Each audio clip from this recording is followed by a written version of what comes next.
deux chiffres ont fissuré l'économie mondiale en 2025. 300 milliards de dollars de tarifs américains et l'ascension annoncée vers 100 milliards d'exportations africaines. Un paradoxe qui a renversé les certitudes.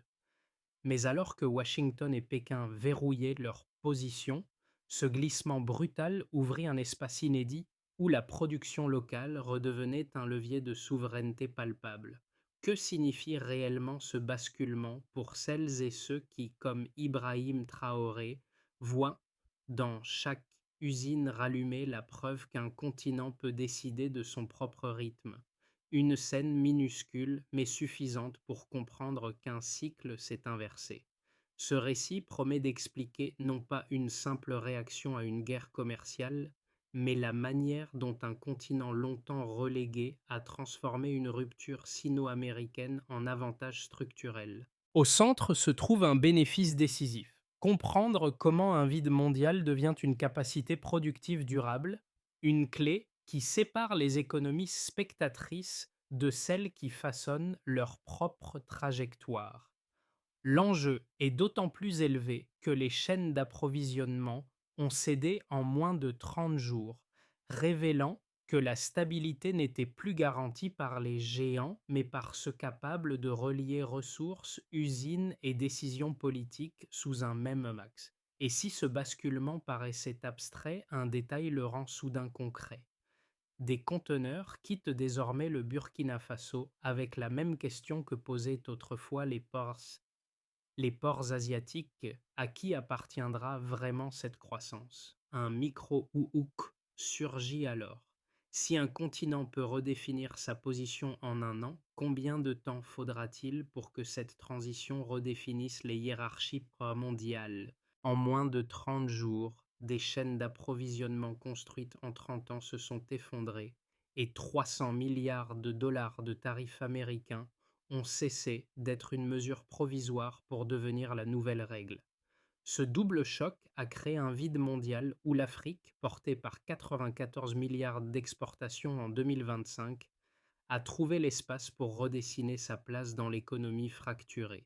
C'est dans ce contexte que l'intuition d'Ibrahim Traoré a pris forme. Ce qui apparaissait comme une crise commerciale pouvait devenir pour l'Afrique une renaissance silencieuse, mesurable non par des promesses, mais par des chaînes productives rallumées.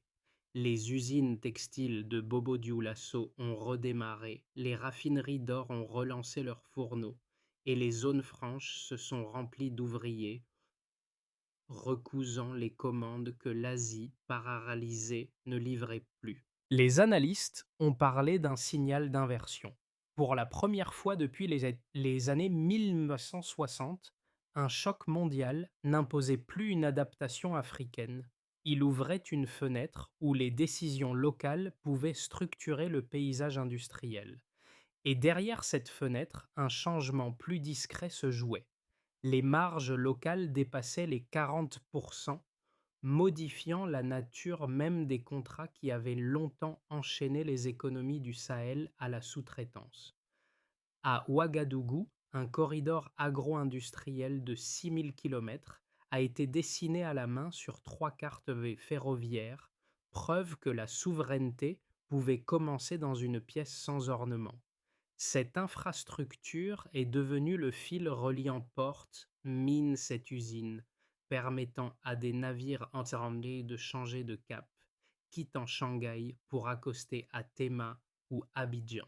Les 72 milliards de dollars d'exportations non pétrolières en 2024 ont grimpé à 94 milliards en 2025, une progression qui dépassait les chiffres.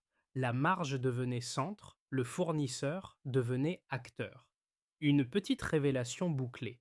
Ce n'était pas une crise subie, mais une équation contrôlée.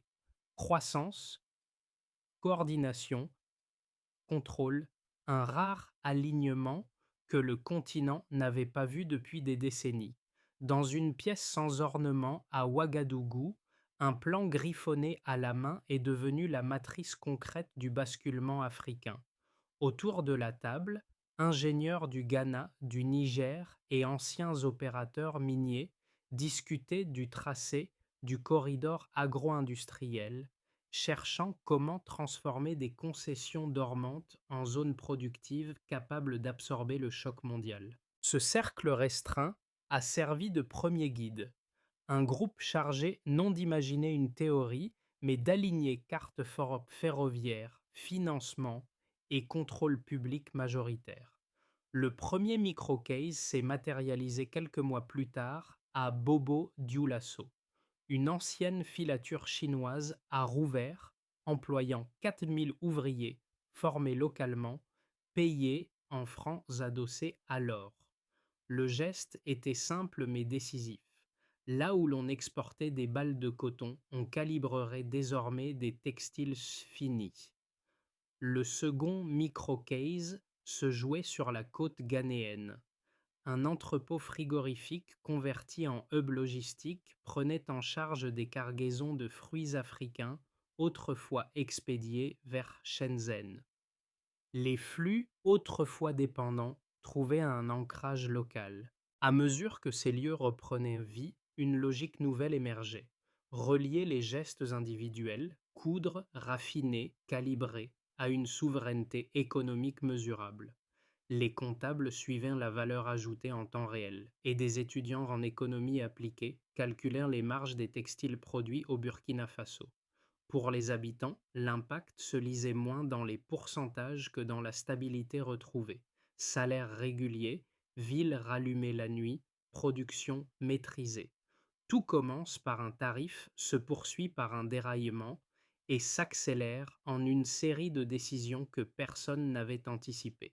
Lorsque Washington doubla les droits de douane sur les importations chinoises, l'effet ne fut pas progressif mais instantané. Pékin riposta dans la semaine, les routes commerciales cédèrent, les assurances maritimes bondirent de 22% et les conteneurs s'empilèrent à Singapour et Shenzhen. En 30 jours, le commerce mondial vacilla. Ce fut le déclencheur, la rupture d'un système qui croyait encore en sa propre stabilité. Dans ce chaos, une silhouette se détacha. Ibrahim Traoré, à Ouagadougou, convoqua les ministres du Sahel.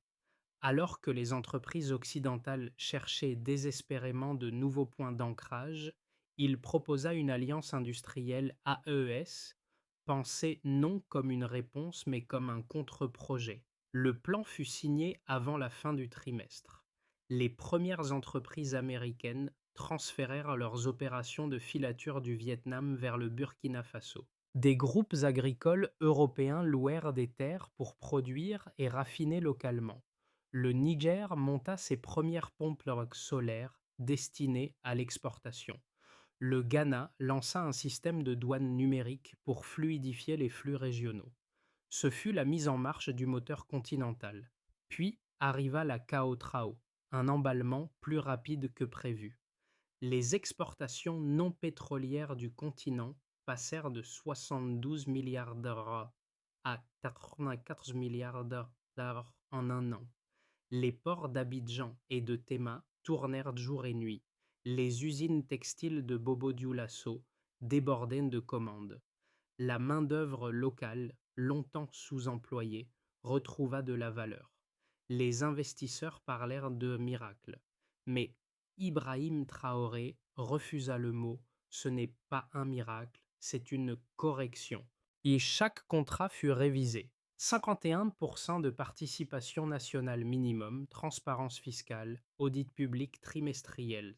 Le signal devint limpide, partenariat, oui, dépendance, non. La due, chant suivi. Là où beaucoup imaginaient une retombée, un mouvement plus profond se déclencha. Les multinationales s'adaptèrent, certaines protestèrent, d'autres s'implantèrent durablement. Les observateurs étrangers baptisèrent cette période le pivot silencieux. Rien ne criait, tout changeait. L'Afrique devint la variable d'équilibre entre les deux géants. Les marchés mirent du temps à comprendre. Derrière chaque ligne de bilan se jouaient des vies entières redéployées autour du travail productif. Dans les rues de Ouagadougou, les ouvriers, sortant des usines, ne parlaient plus d'aide, mais d'exportation. Les lumières nocturnes, longtemps éteintes, se rallumaient. Les villes reprenaient leur respiration. Les familles évoquaient le coton, les marges, les conteneurs. La transition n'était pas spectaculaire mais méthodique. Une continuité patiente nourrie par des décisions politiques assumées. Ibrahim Traoré résuma ce moment d'une phrase devenue repère. Pendant des décennies, nous avons été la note de bas de page de quelqu'un d'autre. Désormais, nous écrivons le premier chapitre. Le déclencheur avait ouvert une brèche, le point culminant avait affirmé la volonté, et le réplique installait une stabilité nouvelle, une souveraineté comptée en marge, en ports actifs, en chaînes logistiques maîtrisées. De la base vers le delta. En 2024, les exportations non pétrolières africaines atteignaient 72 milliards de dollars avant de grimper à 94 milliards en 2025, un delta qui signalait la fin d'un modèle fondé sur la sous-traitance à faible marge. Cette progression révélait une réalité précise. Lorsque le contrôle reste local, chaque hausse se transforme en moteur interne plutôt qu'en rente captée ailleurs. Premier indicateur, l'augmentation de la valeur ajoutée nationale au-delà de 40%, un seuil longtemps jugé inatteignable dans les projections des années précédentes. Cette donnée montrait que la transformation locale remplaçait progressivement l'exportation de matières brutes. Les marges conservées sur place renforçaient la stabilité des salaires et la prévisibilité des budgets nationaux, deux éléments essentiels pour la planification industrielle. Deuxième indicateur, les 8,6 milliards de dollars d'investissement concentrés au Burkina Faso dans le textile, l'or et les infrastructures et structures ferroviaires. Cette somme, loin d'être un afflux spéculatif, créait un cycle interne d'activité, transport, services, énergie, qui densifiait l'économie plutôt que de l'étirer vers l'extérieur. Ce mouvement prouvait que la confiance des investisseurs s'ancrait dans des résultats vérifiables. Dans cette dynamique, Ibrahim Traoré imposait une ligne claire.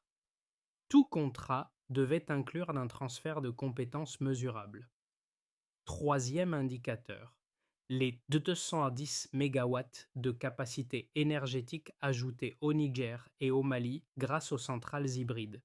Derrière ce chiffre apparemment technique se cachait une transformation stratégique. Une énergie stable réduit les coûts de logistique d'environ 15%, permettant aux marchandises d'emprunter le corridor sans dépendre d'infrastructures fragiles. Cette autonomie électrique créait un effet socle indispensable. Une économie ne peut pas produire avec constance si elle dépend d'un courant instable. L'ensemble dessinait une équation simple mais difficile à reproduire ailleurs. Croissance, contrôle et coordination. Peu de régions avaient réussi à aligner ces trois variables depuis la révolution asiatique. Pourtant, l'Afrique y parvenait sans tumulte, sans élan spectaculaire, mais avec une cohérence rare. Les analystes internationaux commencèrent alors à réviser leur modèle. La stabilité du corridor AES révélait qu'une stratégie régionale pouvait reconfigurer la hiérarchie mondiale. Les banques d'investissement intégrèrent le facteur corridor comme donnée structurelle. Les chaînes logistiques se recalculaient autour du Sahel. La narration se transformait.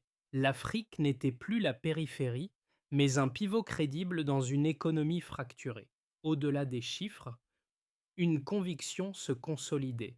Lorsqu'un continent contrôle ses marges, il contrôle son avenir.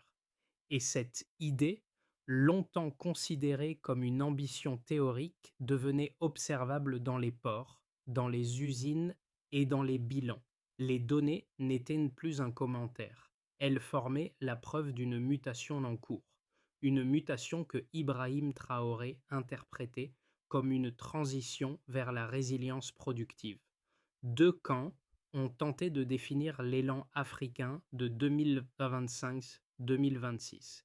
chacun avec une lecture incompatible. Le premier, sceptique, soutient que la dynamique n'est qu'un mirage conjoncturel, une réaction mécanique à la guerre commerciale destinée à se résorber dès que Washington et Pékin trouveraient un compromis. Selon eux, l'Afrique profiterait d'un vide temporaire, comme dans les années 1970, lorsque le boom du cuivre zambien et du cacao ghanéen s'était évaporé, laissant les économies de locales dépendantes et fragilisées.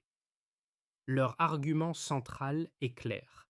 Si la demande mondiale se réoriente, les flux pourraient s'inverser aussi vite qu'ils se sont déplacés. Le second camp, plus pragmatique, voit au contraire les signes d'une mutation structurelle. Il note que la croissance ne repose pas sur un seul secteur, mais sur un corridor de diversification. Textile, or, agriculture, énergie.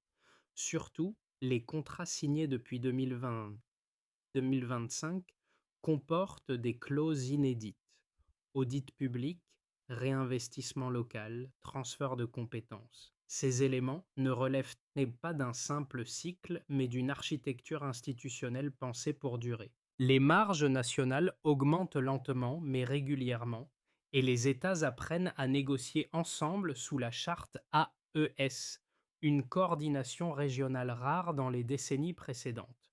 Face à ces deux lectures opposées, la réponse la plus solide émerge des données elles-mêmes. Les exportations non pétrolières sont passées de 72 à 94 milliards de dollars, non pas par hasard, mais parce que les chaînes productives se sont recentrées sur des infrastructures capables d'absorber la demande mondiale. De même, les investissements de 8,6 milliards de dollars au Burkina Faso ne représentaient pas un afflux opportuniste.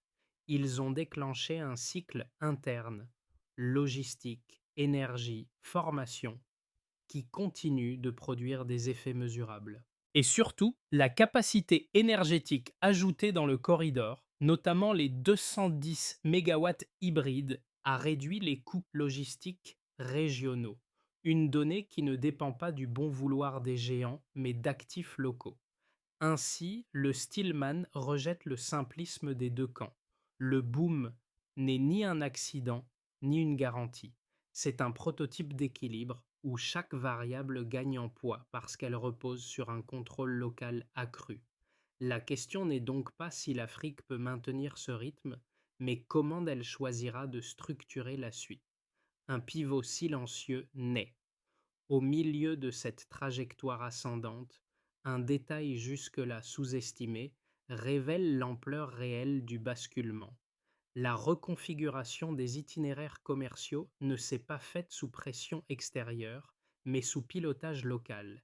Et c'est là que la stratégie d'Ibrahim Traoré prend tout son sens. Car dans le tumulte provoqué par les tarifs américains et la riposte chinoise, les navires entiers changeant de cap vers Théma ou Abidjan n'ont pas suivi un simple effet d'aubaine.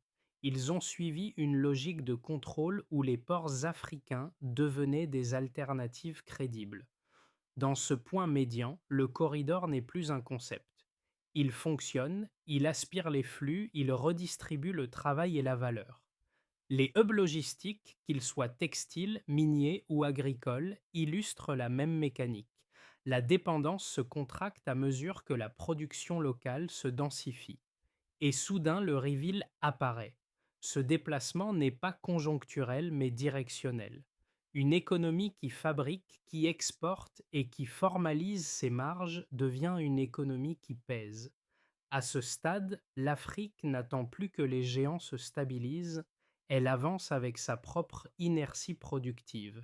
Les conséquences du pivot africain ne se sont pas limitées au bilan comptable, elles ont traversé 4 sphères distinctes, redessinant les positions et les priorités du continent. 1. Nation, NN. Les États du Sahel, longtemps dépendants des importations, sont devenus exportateurs nets de produits transformés.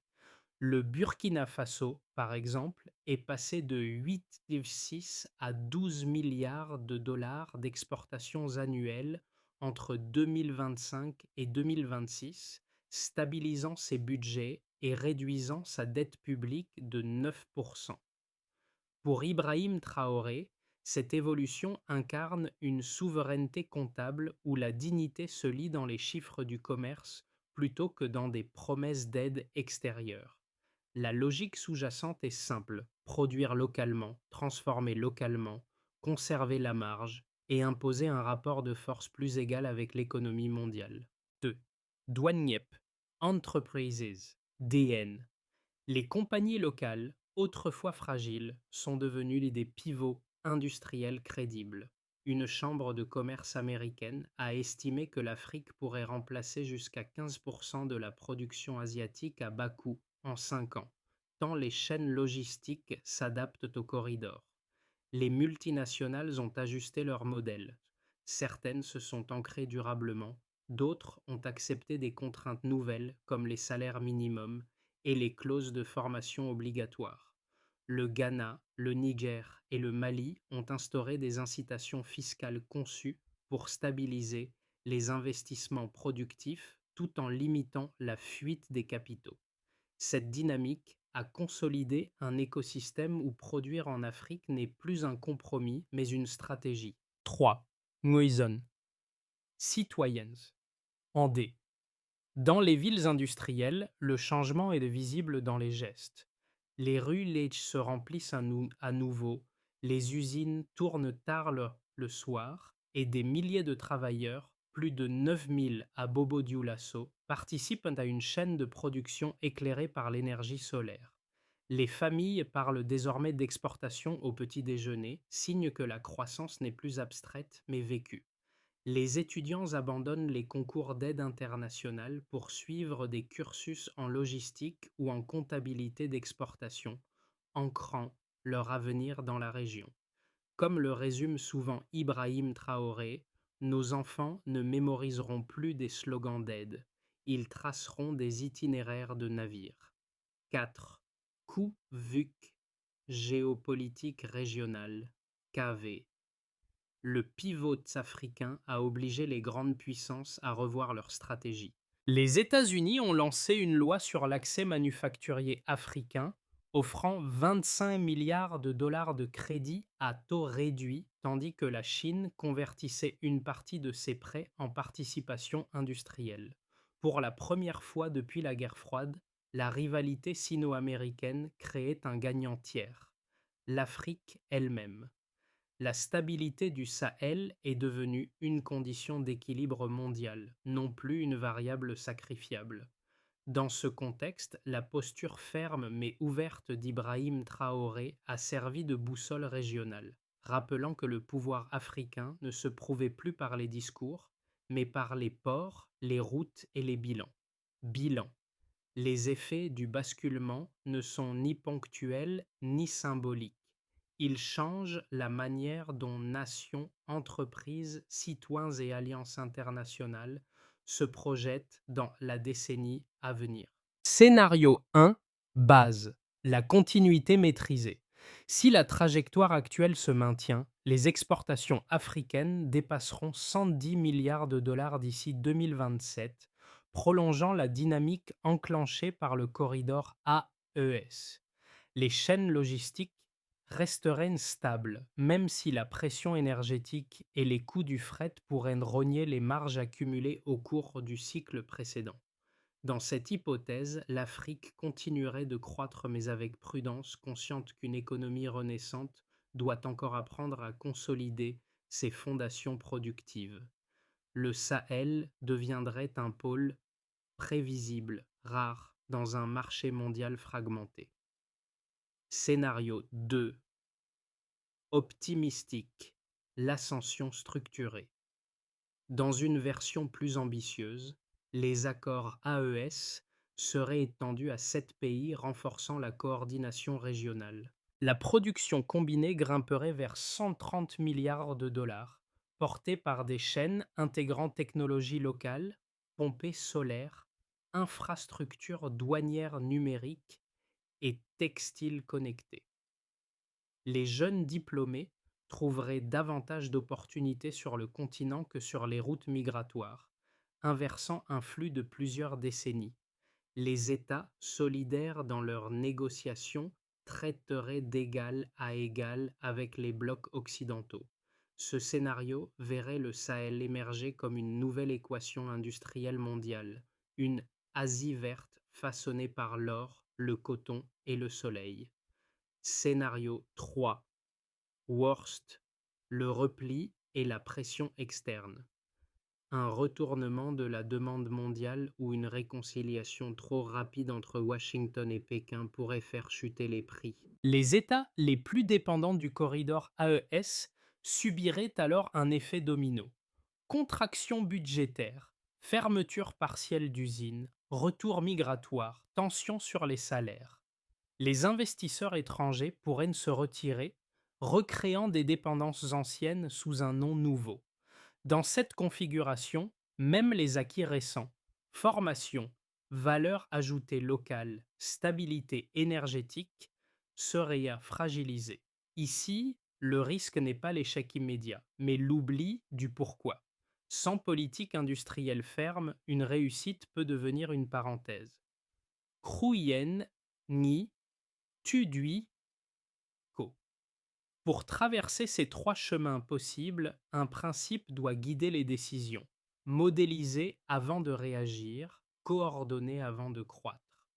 L'histoire du corridor AES n'est pas seulement une donnée économique. Elle se traduit dans le quotidien de groupes assez spécifiques qui façonnent le futur du Sahel. Groupe A, entrepreneurs et travailleurs dans les usines de Bobo Dioulasso ou les ateliers d'Accra, chaque décision locale, produire, recycler, exporter, devient un acte de souveraineté. Les dirigeants d'entreprise peuvent se demander: combien de contrats renforcent la stabilité et la souveraineté de ma région? Chaque emploi maintenu, chaque production locale devient une pièce de résilience économique. Petit conseil pratique: évaluer trimestriellement l'impact de chaque investissement sur la chaîne locale. Groupe B, jeunes et diaspora. Vous, qui naviguez entre deux continents, êtes les traducteurs de cette nouvelle ère. Les écoles du Sahel proposent désormais des cursus en logistique, robotique et comptabilité d'exportation. Revenir n'est plus un sacrifice symbolique, mais une stratégie active pour consolider les flux et les savoir-faire. Astuce: envoyer un partenariat, une idée ou un projet vers Ouagadougou ou Abidjan peut avoir un effet plus durable qu'un retour immédiat.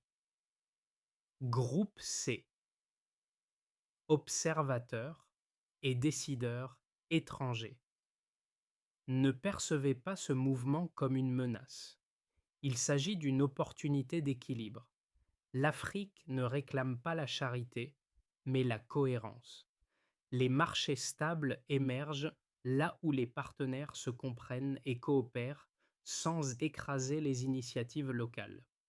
Recommandations: soutenir les structures locales, faciliter les audits et respecter les règles de réinvestissement, plutôt que d'imposer des solutions externes. En somme, ce que montre le projet d'AES et du corridor, c'est que la prospérité se parle en actes mesurables. Les décisions concrètes de chacun, entrepreneur, jeune, observateur, alimentent une dynamique collective. L'efficacité ne se lie pas seulement dans les chiffres, mais dans la capacité de chaque acteur à transformer ses choix en impact tangible pour le continent. C'est une leçon claire. La souveraineté économique n'est pas abstraite, elle se construit dans le quotidien. Pour traduire la dynamique du corridor AES en action pérenne, un plan clair a été défini, articulé autour de 5 étapes concrètes, supervisées par Ibrahim Traoré et ses équipes. 1. Inventaire des infrastructures et besoins industriels. Chaque État de l'AES doit publier un inventaire exhaustif des installations existantes et des besoins industriels réels avant 2027. Objectif: permettre une allocation optimale des ressources. Mesure, suivi trimestriel des rapports publiés. 2. Centres de formation binationaux. Créer des centres spécialisés en logistique et énergie solaire, accessibles aux jeunes et aux professionnels. Responsables, ministères et partenaires locaux, sous supervision du corridor. Indicateurs, nombre de diplômés et de certifications obtenues chaque année. 3. Clause de réinvestissement local. Tous les nouveaux accords commerciaux incluront une clause minimale de 15% de réinvestissement local, qui, entreprise signataire, validée par audit indépendant. Mesure, suivi annuel des investissements réellement réalisés sur place. 4. Relier production et autonomie énergétique. Déploiement de micro-réseaux hybrides financés par les profits miniers pour réduire de 20% les coûts d'exportation sur 2 ans. Responsables, États membres et opérateurs locaux. Indicateurs, coûts logistiques mesurés semestriellement. 5. Suivi et évaluation des indicateurs socio-économiques. Surveiller l'emploi, les salaires, la scolarisation technique et la valeur ajoutée des produits exportés. Qui Administration nationale et institutions de contrôle régional. Mesures, rapport trimestriel intégré au corridor AES. Cette feuille de route transforme la vision en métrique.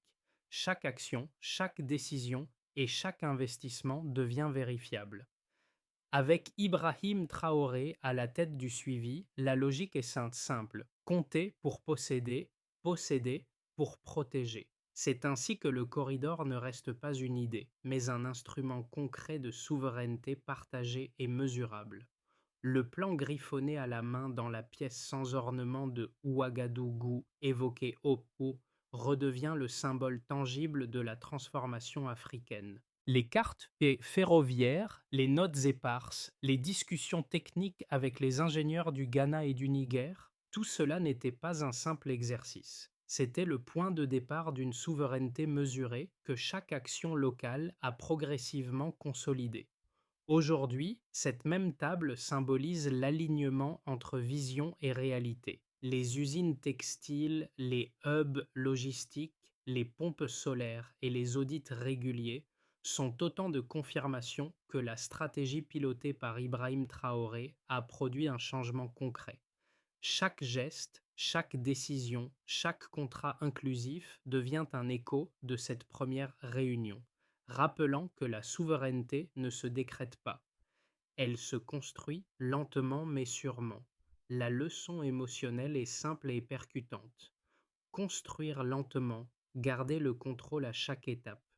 Cette phrase, courte et directe, résume l'âme du projet et relie le quotidien des acteurs locaux aux ambitions continentales. Les lumières des villes qui se rallument, le bruit des machines et la fierté des travailleurs sont désormais les marqueurs visibles d'un récit commencé autour d'une table modeste.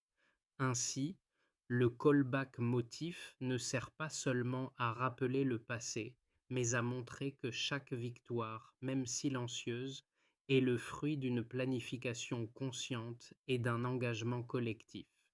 L'histoire du corridor AES et des initiatives menées par Ibrahim Traoré ne se limite pas au bilan ou aux cartes. Elle concerne chaque acteur du continent et au-delà. Que vous soyez entrepreneur, étudiant, décideur ou membre de la diaspora, cette transformation vous invite à réfléchir. Comment pouvez-vous contribuer à une souveraineté partagée et mesurable? Les jeunes diplômés peuvent s'engager dans la logistique, la production énergétique ou la comptabilité d'exportation. Les entrepreneurs ont l'opportunité de structurer leurs contrats pour soutenir la valeur locale. Les observateurs étrangers peuvent soutenir des projets fiables et transparents sans imposer de contraintes externes.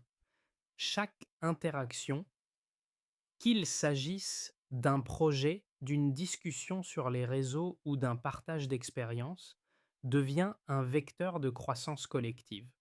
C'est ici que le doux prend tout son sens.